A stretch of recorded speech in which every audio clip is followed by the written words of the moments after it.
আসসালামু আলাইকুম। ছাদ বাগানের নতুন একটি ভিডিওতে সবাইকে স্বাগতম। আজকে আমার গাছেদের জন্য খাবার নিয়ে এলাম। এখানে আছে হচ্ছে চাল ডাল ধোয়া পানি এবং ভাতের মাড়, আর পাশে আছে হচ্ছে সবজির খোসা, পেঁয়াজ, আলু এবং রান্নাঘরে যে উচ্ছিষ্টগুলো থাকে সেগুলো, যেগুলো পচনশীল আমি সেই সবগুলোই নিয়েছি। আর এই দেখুন ড্রাগনের এই ফুলগুলো লাল হয়ে গেছে, এগুলো টিকবে না, এজন্য ধরার সাথে সাথে হাতে চলে এলো। বাগানের যেই সুন্দর ফুল এবং ফল আপনারা দেখেন, এর পিছনে লুকায়িত আছে অনেক অনেক পরিশ্রম।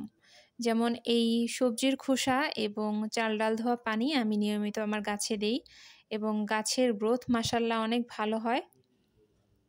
আর ছাদে অনেক বাতাস ছিল, দেখুন বেলি ফুলগুলো কি সুন্দর দুলছে বাতাসে।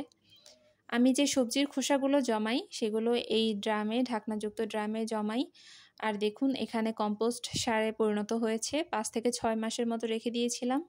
এটা এখন আমি হালকা করে নেড়ে দিচ্ছি। আর এটা কিছুদিন পর আমি এটা ভালো করে রোদে শুকিয়ে তারপর গাছে ব্যবহার করব। এখানে আপনারা চাইলে এর সাথে আরও মাটি মিশিয়ে আপনারা গাছ রোপণ করতে পারেন, অথবা এই মাটিটাই অল্প অল্প করে প্রতিটা টবে দিয়ে দিতে পারেন।